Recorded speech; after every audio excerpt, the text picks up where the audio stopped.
Okay, good day. Another day of sustainability, running a plastic recycling.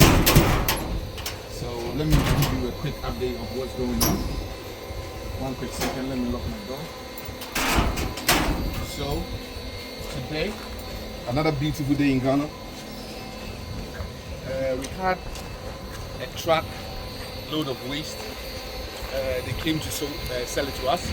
So this is the other thing. Plastic recycling is also providing jobs to the locals because it allows them, it's in their best interest to clean up the environment, which most people do. They go around picking up plastic waste such as the pure water in the bottles. Obviously we do not recycle the bottles yet, that's something that is on the plan. But they collect these pure water that is choked in our gutters, it's choked in the rivers, the ocean, you find them on the streets, everywhere. So they go around picking them up and they come, they scale it and pay them. So it's also giving them a means of making a bit of money. So let me give you a quick tour of what's happening here. We are constructing a few rooms just to give you an update. We are making good progress, as you can see right now. Ima and his boys are doing the block work. This is Ima, the mini meeting right there. So Ima, when are we going to finish this? What? 2 months time. I thought you said 1 month. Now it's 2 months. Hey.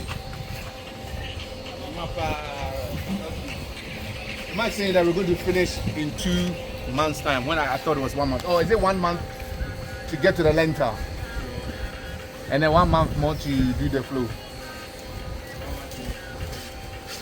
Okay. Okay, we already started. Actually, we already finished 1 month, so 1 more month left. Is that right? Okay. I understand. So we have 4 rooms. 1, 2, 3, 4.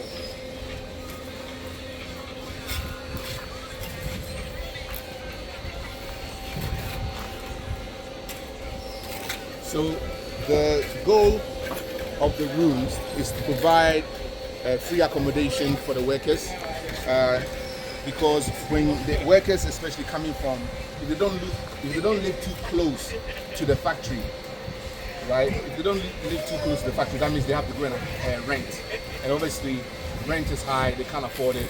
So why not provide accommodation, free accommodation, so that they can have a peace of mind, somewhere to sleep and rest, so that they can do effective work. So that is the goal of this accommodation.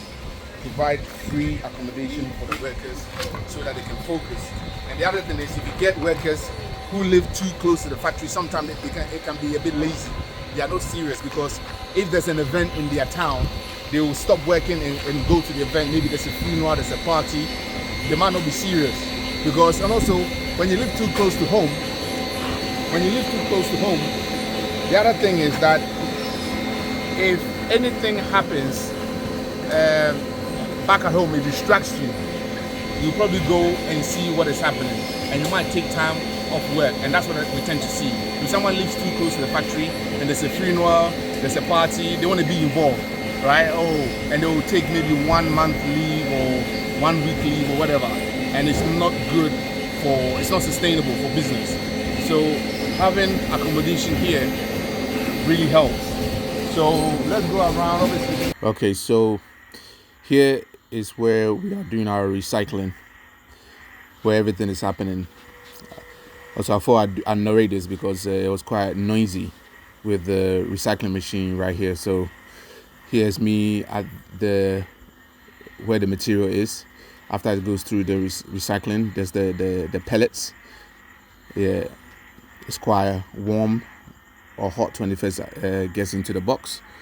That's what we're going to use to do the recycling. So we have Philip here cutting mesh.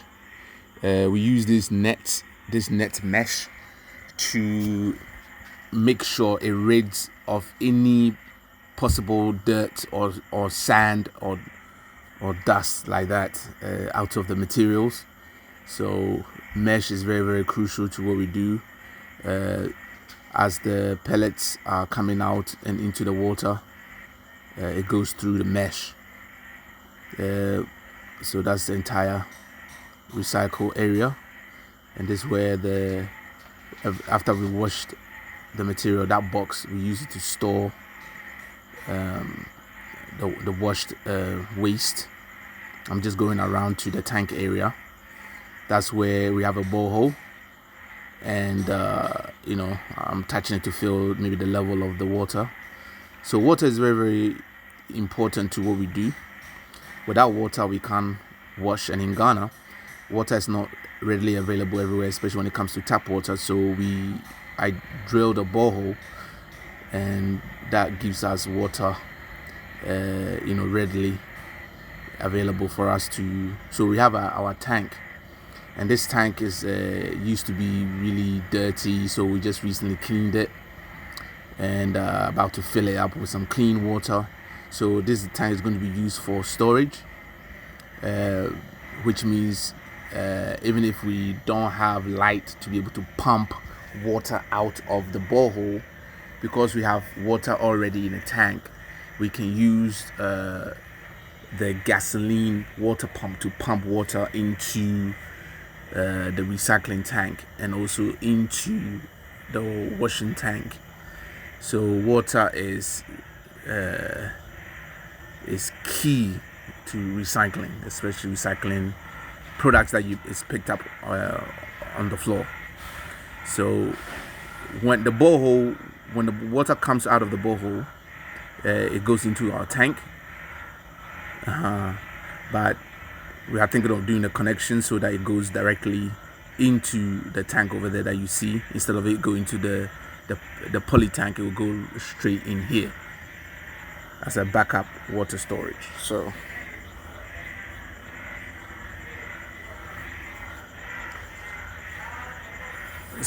it's imperative that we always have water.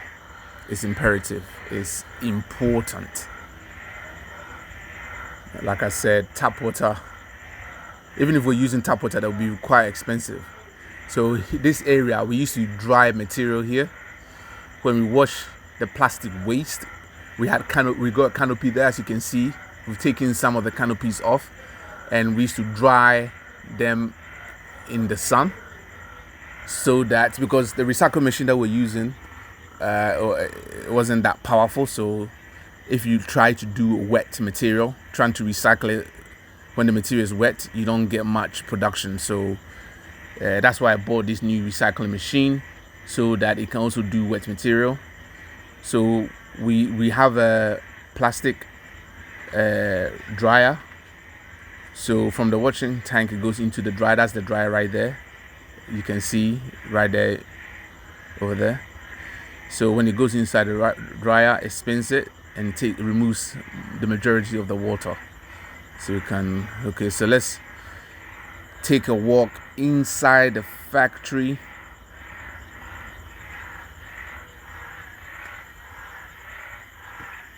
The factory is quite noisy, so let me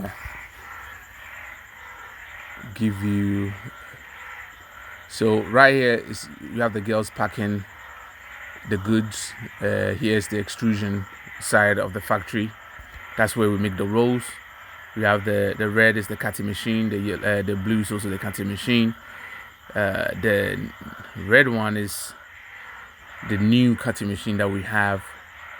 It wasn't cheap. It's working really well.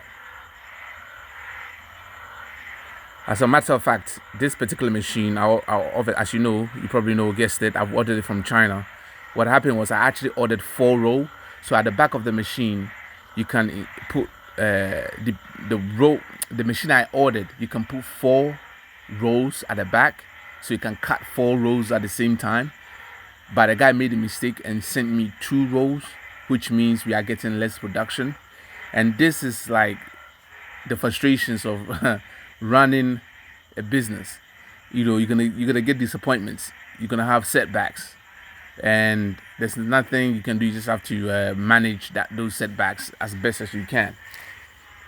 So I'm talking to the operator to see what issues he's having with the machine. Sometimes when he's cutting it, it gets stuck a little bit, so he needs to then pull it out and then run the machine back again and make little adjustments. So as you can see, he's making adjustments so the machine can work as it should, so we can get the production. Because without these, this is what's paying the staff, right? These things being produced, the carrier bags being produced, is what is sustaining our recycling initiative. So without this, we won't be in business. We can't keep Ghana clean. So the operator is doing a good job monitoring the machine, monitoring its behavior, studying its do's and don'ts, and how to work with it, how the machine, he can work with the machine so that the machine can cooperate with him to get as much production as we can.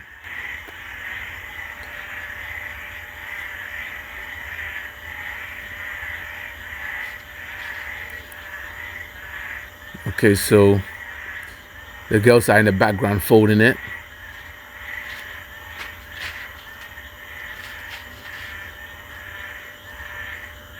So it's going great so far. I mean, it's only been like a couple of weeks since we started our bag production. So this is the blue cutting machine I bought used, and I wish I didn't because it's giving us a lot of problems. We'll eventually solve it. And this is our supervisor, Ima, who is watching, making sure that everything's working smoothly, running smoothly, reporting back to me. So we just started working together, so we're still studying each other so that we can work well as best as possible. Here's the extruder, the older extruder machines.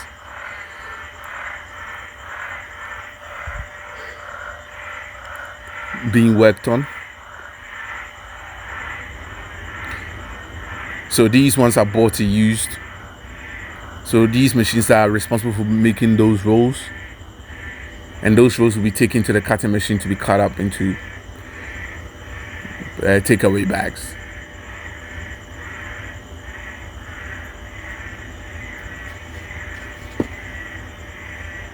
Okay.